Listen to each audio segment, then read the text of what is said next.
এটা তো এর উপরে কোনো মন্তব্য করা যাবে না, কেন আমি তো জ্যোতিষ বিদ্যায় না পারদর্শী না। কিন্তু ধরেন তবে পারিপার্শ্বিকতা শেখ আছে হাসিনা না, নিজে, শেখ পারিপার্শ্বিকতা হাসিনা যেমন নিজেই ধরেন, বলেছেন, হ্যাঁ ধরেন আমার নিজেই সাথেও বলেছেন। এই অনুষ্ঠান মানে আমার সাথে কথা হয়েছে আওয়ামী লীগ নেতাদের সাথে, আমার বিভিন্ন অনুষ্ঠানে কথা বলার যে সুযোগ হয় সেখানে আমি জিজ্ঞাসা করেছি এই প্রসঙ্গটা, যে এখন তো বিশেষ একটা বাস্তবতাও আছে, মৃত্যুদণ্ড মাথায় আছে এবং নিষেধাজ্ঞা আছে। মানে বলেন অনেক সময় যে এর আগেও তিনি 1981 সালে স্বদেশ প্রত্যাবর্তন করেছেন, সেই বাস্তবতার এই বাস্তবতাকে এক মানে পরিস্থিতি বিবেচনায় মনে হয় তার আসার মতো বাস্তবতা আছে। না, ওই ওই প্রত্যাবর্তন যেটা ছিল সেটা তো তখন তার বিরুদ্ধে কোনো মামলা ছিল না, এবং তার বিরুদ্ধে কোনো মৃত্যুদণ্ডের মতো একটা দণ্ড আরোপ আরোপ করা হয়নি।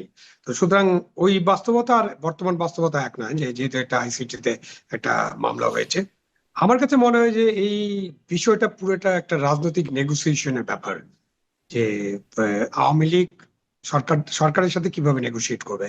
তা সরকারের সাথে তো পুরোটা নেগোশিয়েট করতে হবে, কেন বিরোধী দলের সাথে নেগোশিয়েট করার কিছু নাই, কারণ তারা তো হুমকি ধামকি দিতেই পারে, আন্দোলন করতেই পারে, তারা অনেক কিছু বলতেই পারে। বাট মূলত সরকারের সাথে, সরকার যদি চায়, সরকার যদি ওই আইসিটির যে মামলা আছে তার আলোচনার ভিত্তিতে ওনারা যদি মনে করে যে ঠিক আছে, ওই মামলাটাকে আপিলে যখন যাবে তখন সেইখানে ন্যায় বিচার নিশ্চিত করা যায় না কিনা, এরকম একটা কথা বোধহয় তথ্য উপদেষ্টা বলেছেন যে আমরা তার প্রতি ন্যায় বিচার শব্দটা ব্যবহার ইনসাফ, করেন কি জানি বলেছেন ইনসাফ, এটা। হ্যাঁ, ইনসাফ, ইনসাফ হবে, তার ইনসাফ। সাথেও ইনসাফ হবে। আমি আমি মাঝে মাঝে মানে আমার জন্য কষ্ট হয়ে যায়, কারণ আমি বাংলা থেকে আবার ওই যে উর্দু ভাষায় যেতে আমার কষ্ট হচ্ছিল। যাই হোক, ইনসাফ দিবেন তো, ওই যে ন্যায় বিচার নিশ্চিত করবেন। তো সো ওইখান থেকে আপনি যদি, ওখান থেকে আমরা চিন্তা করি এবং ওনার বক্তব্যের পরেই বক্তব্য যদি চিন্তা করি, তাহলে এখানে একটা পলিটিক্যাল নেগোসিয়েশনের ব্যাপার আছে কিন্তু। এবং ন্যায় বিচার নিশ্চিত করতে হলে তো আমাদের স্বাধীন বিচার ব্যবস্থা লাগবে। ওই ইন্টারভিউতে সম্ভবত শেখ হাসিনা এটাও বলেছেন যে তিনি ইন্টারন্যাশনাল ক্রাইম ট্রাইব্যুনালে এই মামলাতে যেতে রাজি আছেন, এরকম একটা কথা শুনেছি। সত্য কিনা জানি না, মানে পুরা জিনিসটা আমার পড়া হয়নি। তো উনি এখানকার আইসিটির যে মামলা চলছে, আইসিটি কে বলছেন যে এটা তো ক্যাঙ্গারু কোর্টের মতো, এবং এখানে তো উনি হাজির হতে পারছেন না, তার বক্তব্য দিতে পারছেন না, সুতরাং তিনি আন্তর্জাতিক যে আদালতটা আছে হেগে, সেখানে এই বিষয়ে মামলা হলে তিনি ওখানে ফেস করতে রাজি আছেন। তো এই সব মিলায় অনেক বড় বিষয়গুলো ছিল।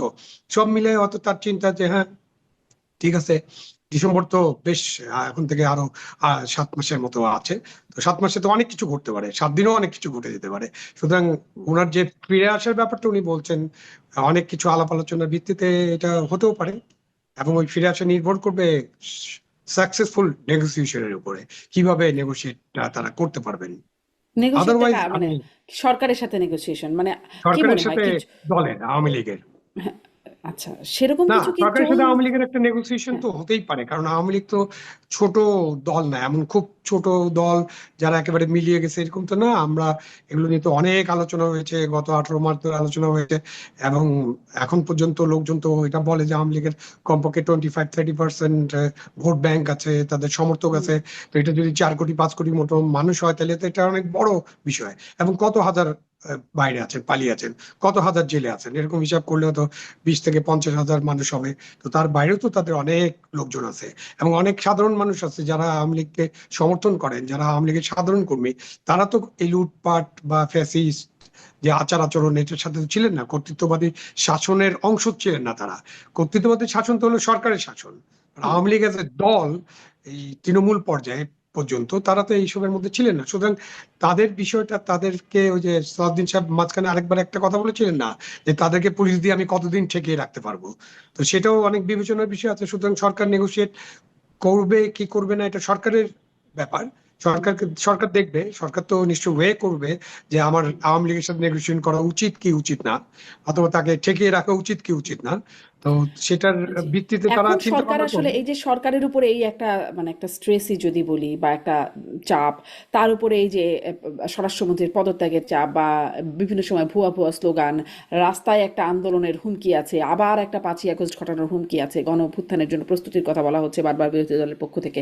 মানে সরকার এই চাপ সামলানোর মতো, কারণ বিভিন্ন সময় যে বলা হচ্ছে যে এখন আইন শৃঙ্খলা বাহিনীর মনোবল শক্ত হয় নাই, অর্থনৈতিক অবস্থাতে এখনো ভঙ্গুরতা রয়ে গেছে, নানান রকম চাপের মধ্যে সরকার, তার মধ্যে এই চাপগুলো নিয়ে সরকার মানে চাপটা নিতে পারবে তো মনে হয়?